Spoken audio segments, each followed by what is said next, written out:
Well, today we're going to be looking at the book of Matthew. We have just finished a sermon series about rest. For a month, we talked about what it is to have rest. But today, we're going to be diving into the book of Matthew. And before we get in there, though, I got a question for you. For you, what is the good life? What is the good life for you? You see it behind me on the slide.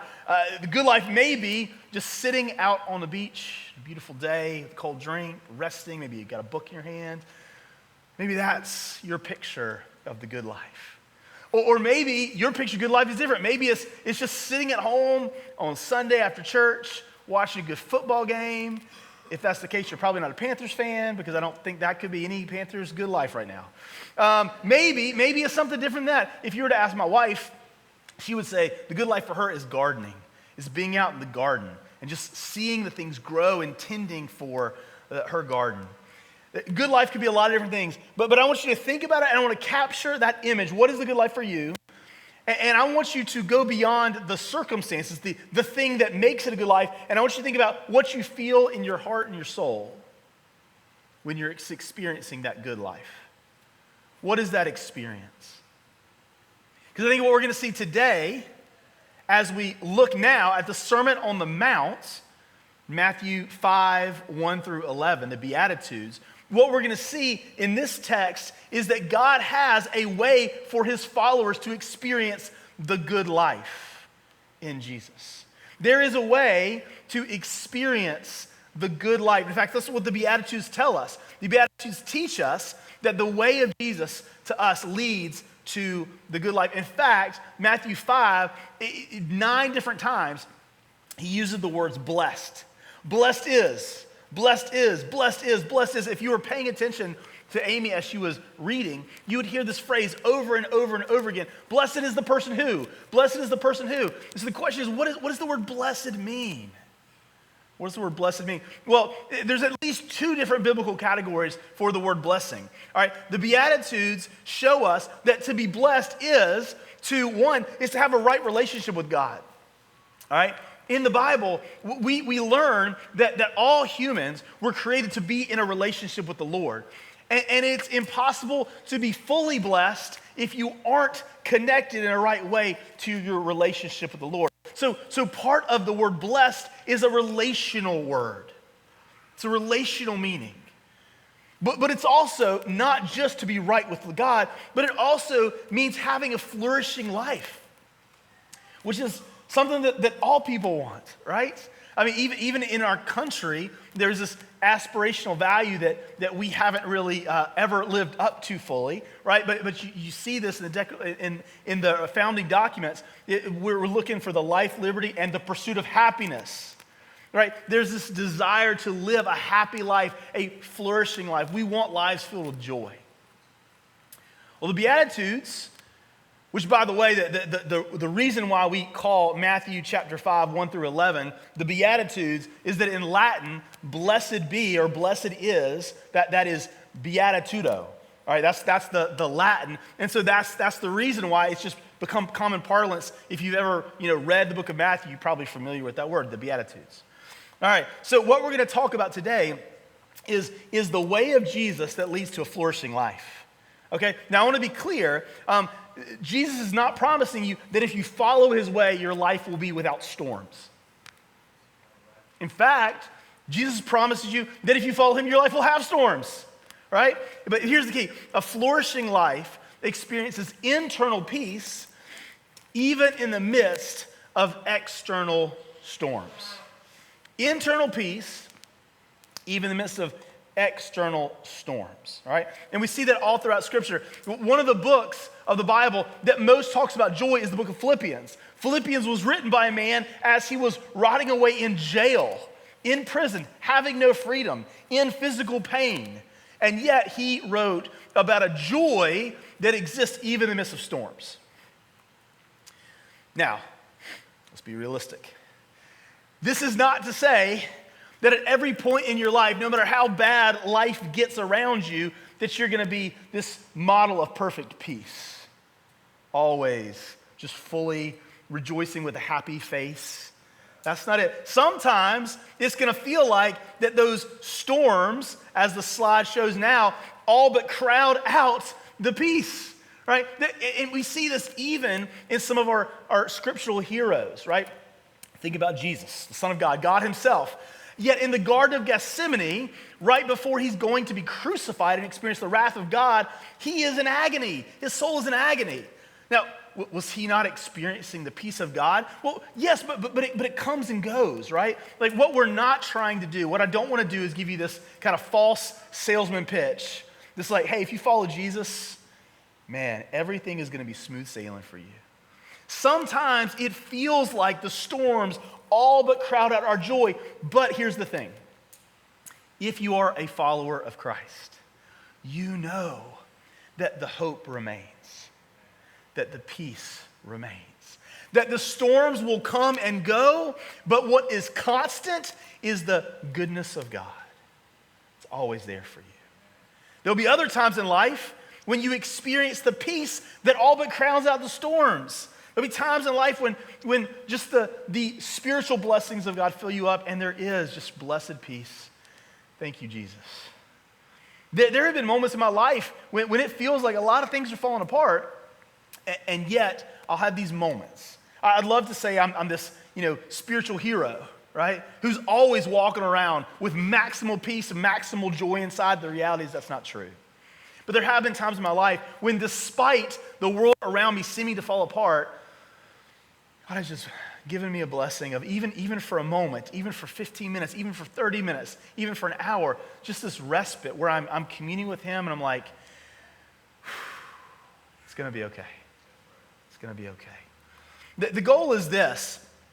You got these two realities, right? You got the storm and you got the peace, right? Here's the goal. The goal is to know that as a Christian, you can always return home to the peace of God. You can always return home. Yet, yes, there will be times when the cares of this world will fill up your mind and your anxieties just keep bubbling up, right? There will be times. There will be times when life hits you unexpectedly and you're just suffering more than you thought you would at a certain time. There are times when that's going to be happening. But this is the hope for the Christian, is that you can always return home to the peace of God. That's what we're going to look at today. Now let's dive into Matthew chapter 5. But before we dive into Matthew chapter 5, what I want to do is read a couple verses before Matthew chapter 5 starts and the end of Matthew chapter 4 so that we can get the context of this passage. All right? The Sermon on the Mount is Matthew 5 through 7. And Jesus is teaching this sermon. It's a very popular sermon. Many of you might have been familiar with this sermon. But it starts out, the context for Jesus' sermon is that he is teaching, he is preaching, he's ministering to the crowds. And that's what we see in Matthew chapter 4. Now, Jesus began to go all over Galilee, teaching in their synagogues, preaching the good news of the kingdom, healing every disease and sickness among the people. And then what happens? Because Jesus' ministry, his teaching is so authoritative, they're like, I've never heard anything like this.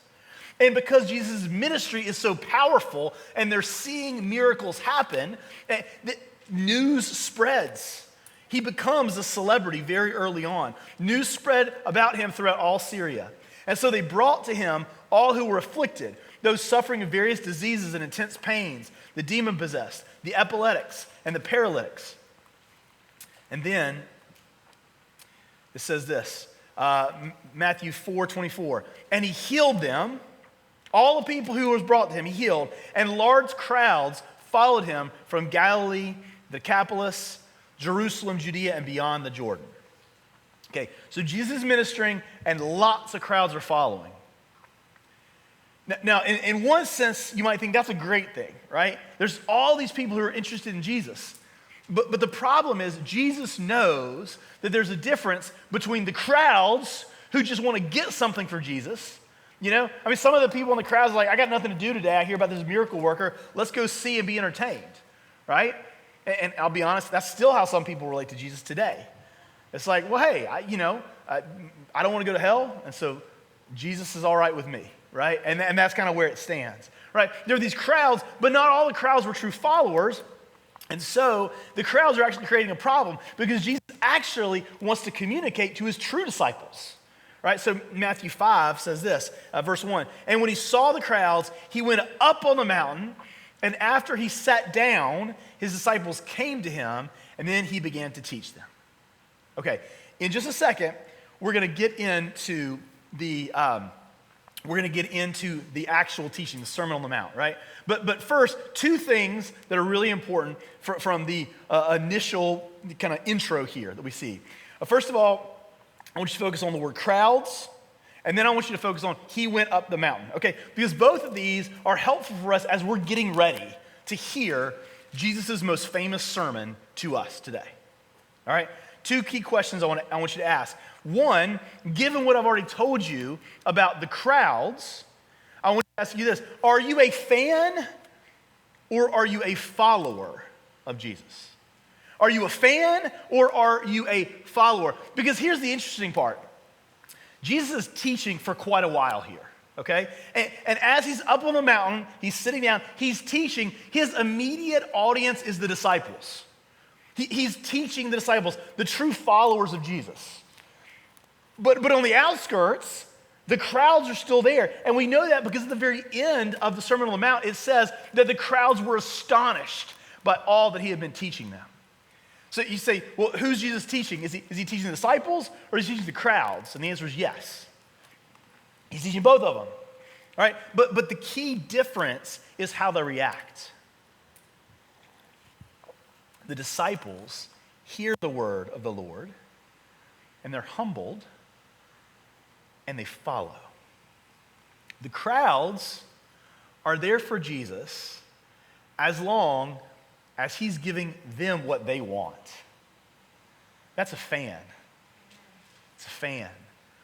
We're called to be followers of Jesus. And so even as we get ourselves ready to hear the teachings of Jesus, I'm just going to go ahead and warn you, over the next couple of months, there's going to be some teachings, and the teachings, by the way, it's not from me, right? I'm just the mouthpiece. It's from Jesus. Some of them are going to maybe make you uncomfortable. Some of the things that Jesus says in the Sermon on the Mount may be a little offensive to you. It may actually force you to change some aspect of your life. Question is, are we a fan or a follower? A fan says, oh, Jesus is saying something uncomfortable, I'm out. The follower says, Jesus is saying something that makes me uncomfortable,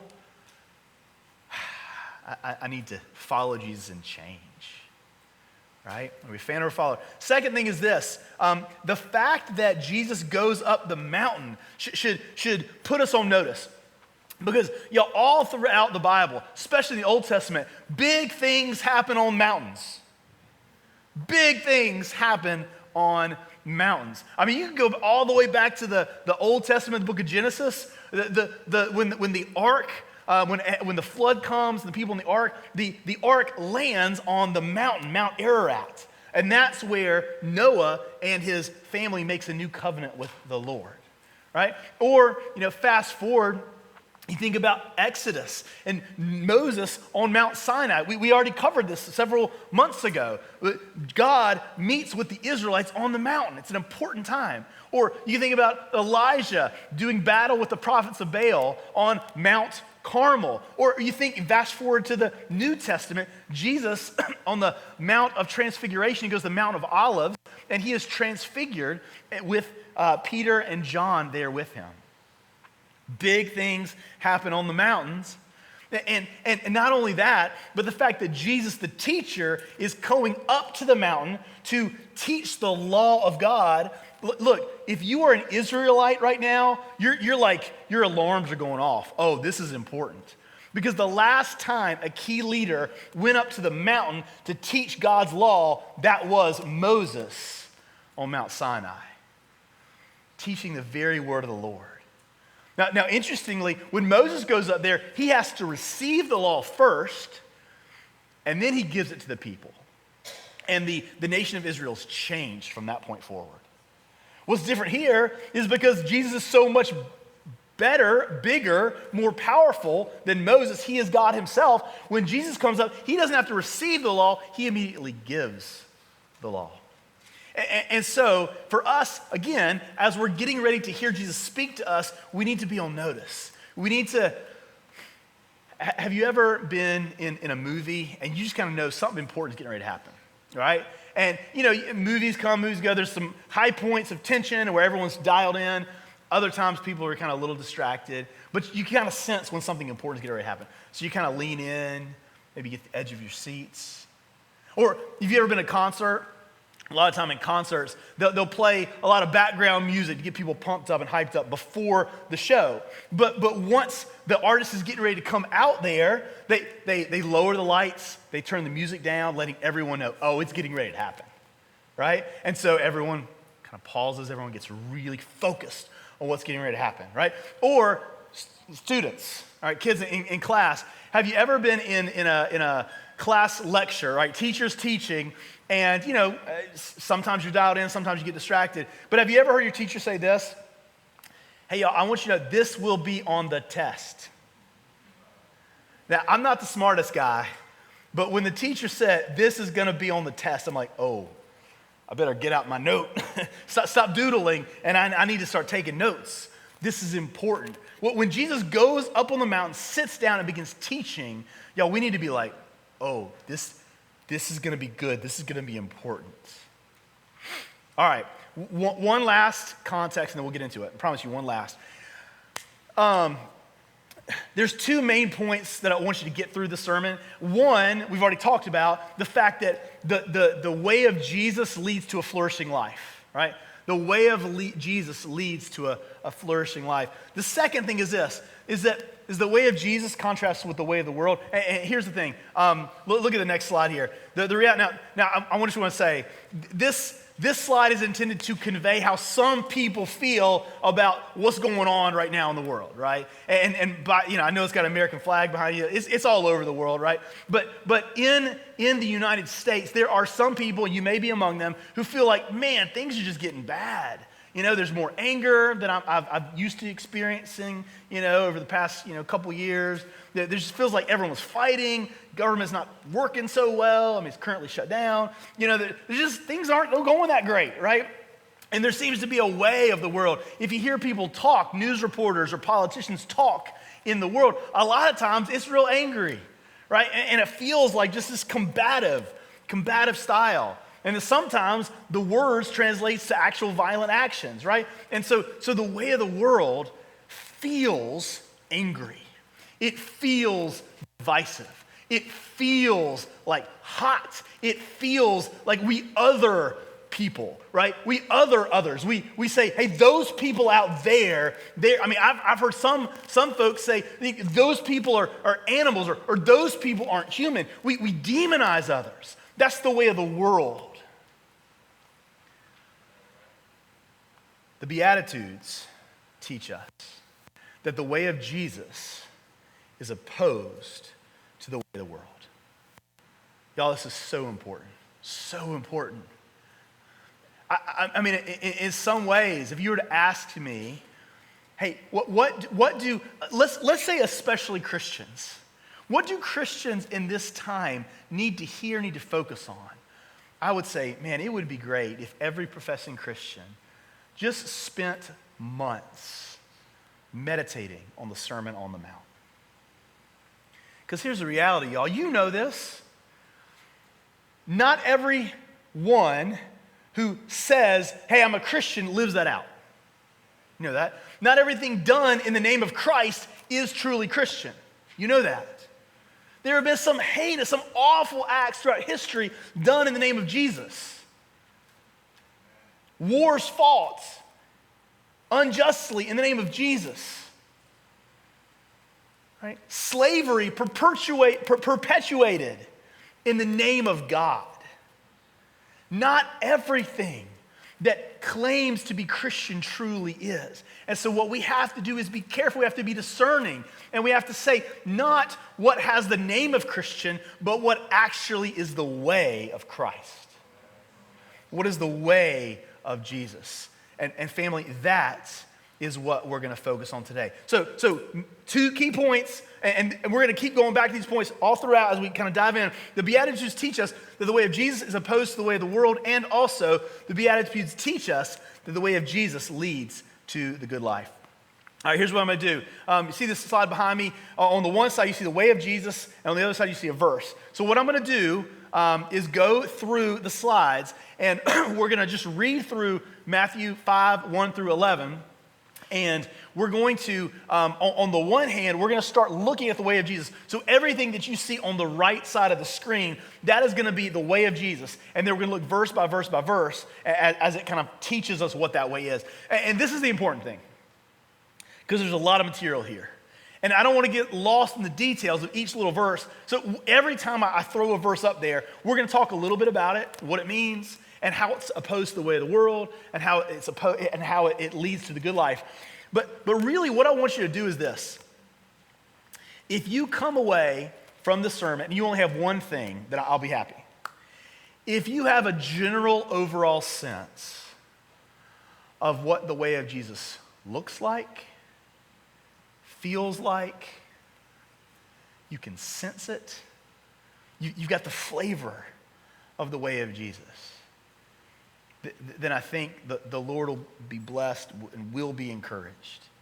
So as I'm going through these verses, please try to get a sense of what is the way of Jesus? What does it feel like? What does it experience? Because what we need as we go out into the world this week, and as we're interacting with a whole bunch of people who are super restless, who are super discouraged, who are super worried, who are scared, what Jesus calls us to be is to be folks who have experienced the peace of God to the extent that as we walk the way of Jesus, we can minister to others around us simply by living out this way in our Monday through Saturday life. All right, let's look at the first verse. Verse 3. Blessed are the poor in spirit, for theirs is the kingdom of heaven. For the kingdom of heaven is theirs. Poor in spirit. Now, what does this mean? I think a good picture, Jesus often would encounter beggars, beggars. As he walked along and ministered, he would encounter people who had nothing, and they would cry out to Jesus. Jesus, have mercy on me.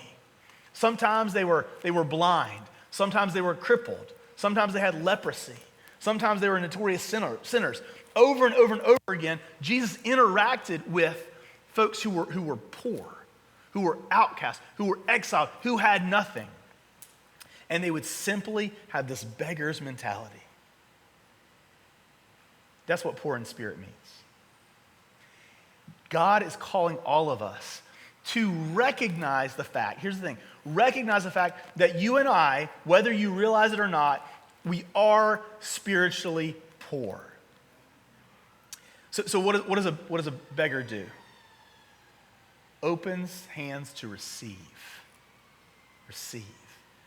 See, this is the difference between the Pharisees in the Old Testament, in the New Testament, who already thought that they had a lot to give to God. They came pretty proud of all of their works.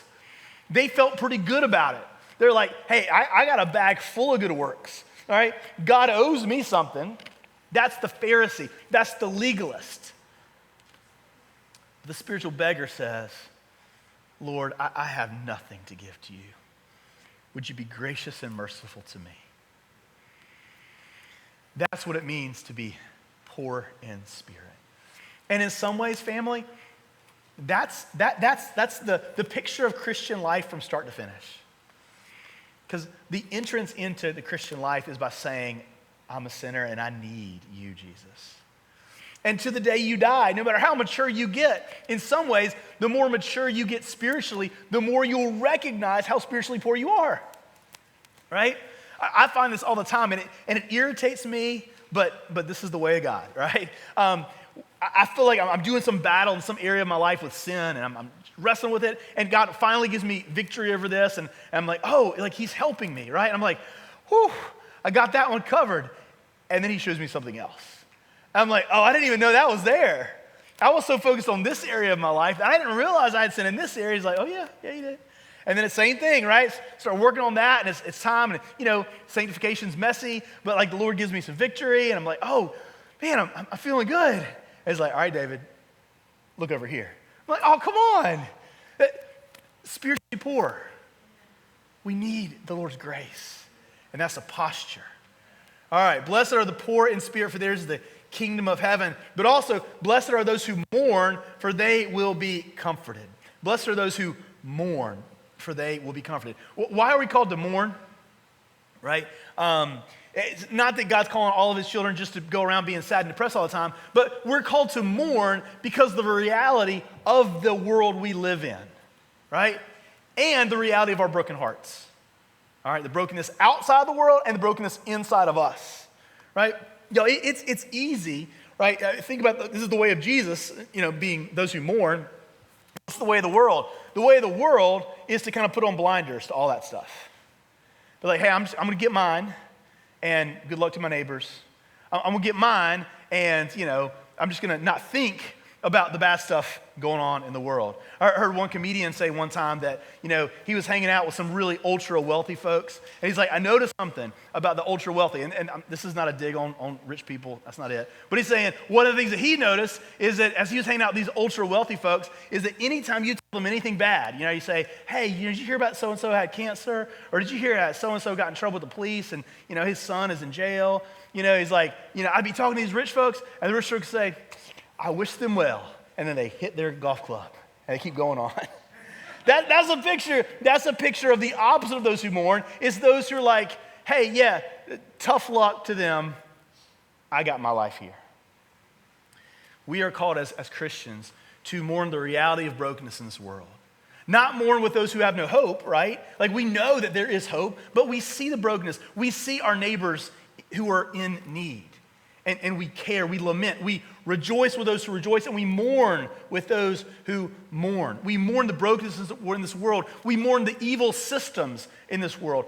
And this is perhaps for many of us the most uncomfortable, we mourn the sin in our own hearts, right? It's so easy to get angry with the sin out there. But so often God's like, hey, I want you to redirect that. And how clear are you in your life? It's easy to see the sin out there, but God's calling us to see and to mourn the sin in our own hearts. Blessed are those who are poor in spirit. Blessed are those who mourn. Blessed are those who are humble, for they will inherit the earth. That's verse 5. Blessed are the humble, as some translations say, meek.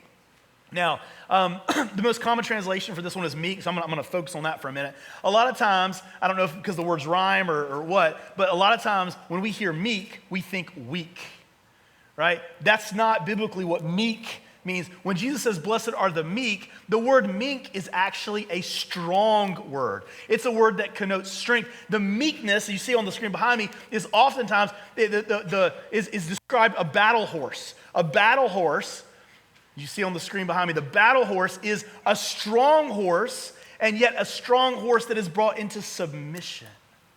See, a battle horse has phenomenal strength, right? More than any man, phenomenal strength. But the battle horse is taught to respond to the slightest influence by the rider. So meekness is actually strength that is brought under submission. And so, family, that's so helpful for us because as God's children, God has given us tremendous strength. The Holy Spirit is in us. We have gifts. We are image bearers of Christ, all of us. And yet God calls us to use the strength and to bring it under submission to the Lord. That's the way of Jesus.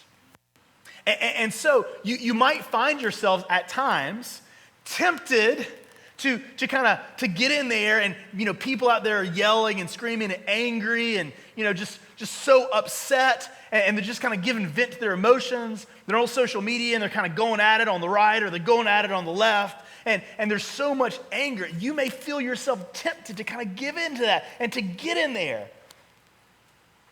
We need to submit ourselves not to our natural, sometimes sinful inclinations. We are called to submit ourselves to the Lord. Submit ourselves to God. The way of Jesus, verse 6, blessed are those who hunger and thirst for righteousness, for they will be filled. Hunger and thirst for righteousness.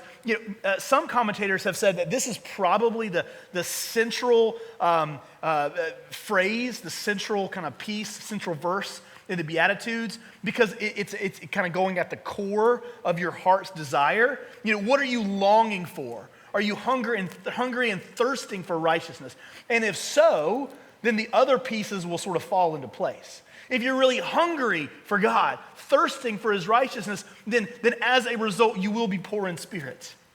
That there will be a mourning and lamenting the sins and the brokenness in the world. There will be a humility that comes with you if you hunger and thirst for righteousness. This is an inward drive. Not to say that we're all going to get there, always.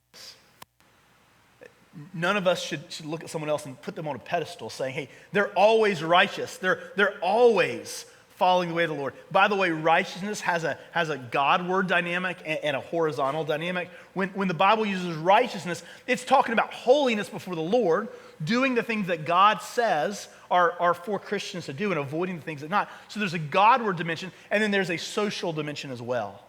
It's loving neighbor. It's loving God and loving neighbor. That's what righteousness means. Blessed are those who not only occasionally do this thing, right? That's the difference. You pick out almost anyone in the world, I'm sure there's exceptions, and you could probably point to something that they've done sometime that demonstrates a desire to do the right thing. This is the reality. All of us are created in the image of God, and therefore we have some of God's character in us. The worst of us, that's true for. And so anyone in the world is going to have an occasional kind of thought to do the right thing. But this is calling us to have an almost obsessive desire, to hunger, to thirst, to think about, to spend time thinking about how can I follow God. Verse 7, blessed are the merciful, for they will be shown mercy. Blessed are the merciful, for they will be shown merciful. Mercy has the element of compassion for someone who's hurting, and also an aspect of forgiveness, right? Different times the Bible uses different things. Behind me you'll see this picture, and there's this parable that Jesus tells of the unmerciful servant. There's this parable that Jesus tells where you got one servant and a master, and the servant has this pretty big debt, all right? Pretty big debt. Let's say it's, in our time, let's say it's like, $50,000. Now, I don't know about you, I don't have $50,000 in my bank account. That's a debt, right? And $50,000 is this servant cannot pay off. And so at the time, the result of this would be if the servant can't pay it off, then there are going to be extra punishments given, sometimes pulling the family into servitude, all right?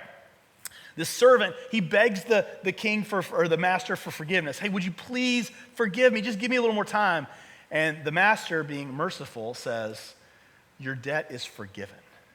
$50,000 wiped clean. Whew. All right?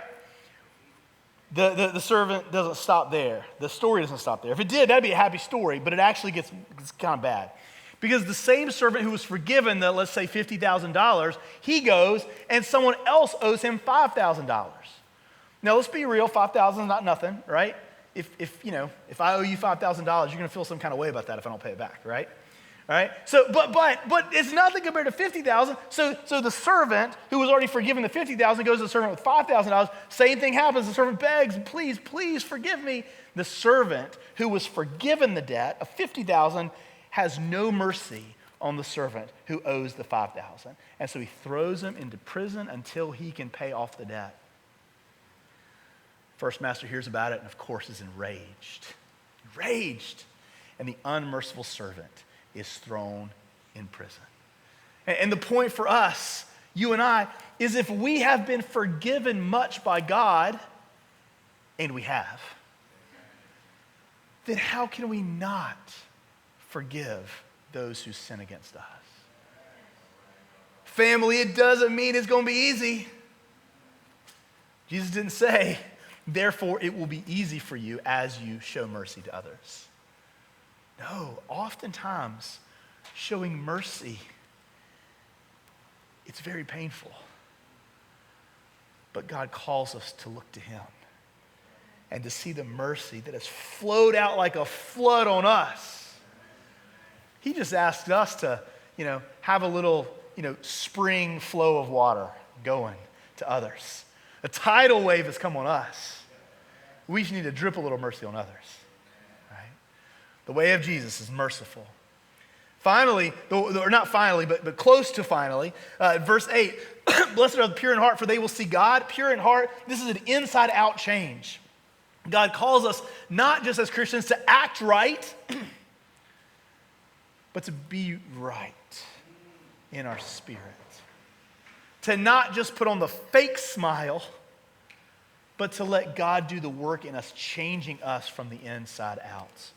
Blessed are the peacemakers, for they will be called sons of God. Verse 9.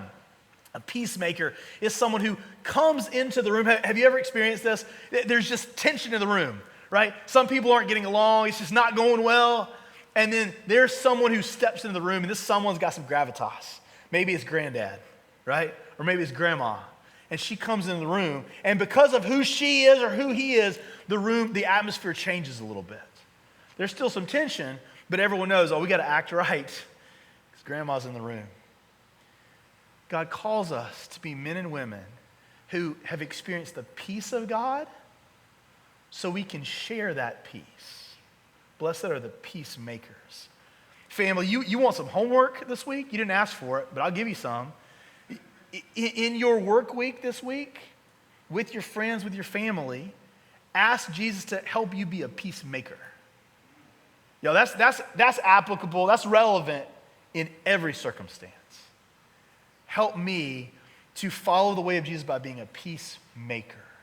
When others are anxious, let me lead with calm. When others are angry, let me lead with love. Blessed are the peacemakers. And finally, verses 10 through 12, I'm not going to read it all, but I'll read the first verse. Blessed are those who are persecuted because of righteousness, for the kingdom of heaven is theirs. Blessed are the persecuted. Even when folks are coming at you for doing the right thing, you are blessed. Because when others mean injury for you and others mean harm, God means good. I know, and I've experienced this in my life, there have been times when I have suffered and I didn't do anything wrong. Now, don't get me wrong, I've suffered for doing wrong before, okay? I'm not trying to put myself on a pedestal. I've suffered for doing wrong, but there are times when I've suffered and I didn't do anything wrong. But someone else came at me and I suffered for it. And in the moment, all I could feel is like the injury. All I could feel is the hurt. But God had a plan. And through this plan, I can look back and say, like Joseph did, what they meant for evil, God meant for good. And God brought me to a better place than I was because of the other person's injury. Blessed are the persecuted. I want you to look at that list for a second. The way of Jesus. Family, this is the way that we're called to live. This is who we're called to be. And by the way, let me remind you again of the gospel of Jesus Christ, which means this is not it. All right, I'm going to tell you the anti-gospel, and then I'm going to tell you the real gospel. Here's the anti-gospel. Do all of these things. That's your checklist. Do all of these things. Try hard enough, and then God will love you. That's the anti-gospel. What's the gospel? God already loved you and forgave you in Jesus Christ. He's already brought the salvation to you. He's already given you the forgiveness. He's already given you the love. He's already brought you into his family. He's done all the things.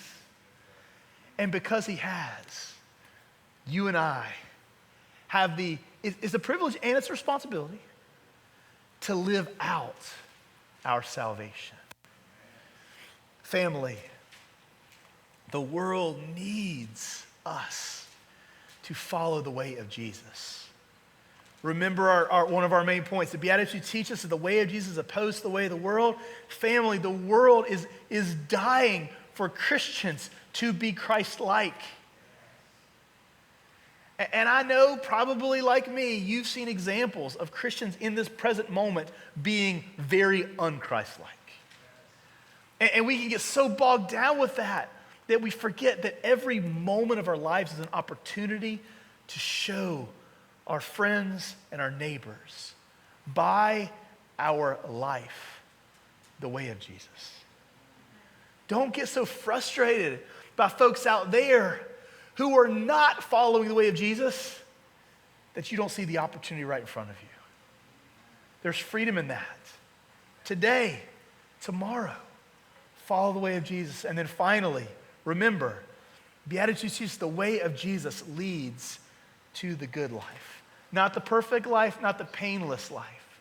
But the more that you open your hands up to God and trust him, the more that you enable him to pour out his blessings and pour out the peace that surpasses understanding that can guard your heart even when things are falling apart. Let's pray.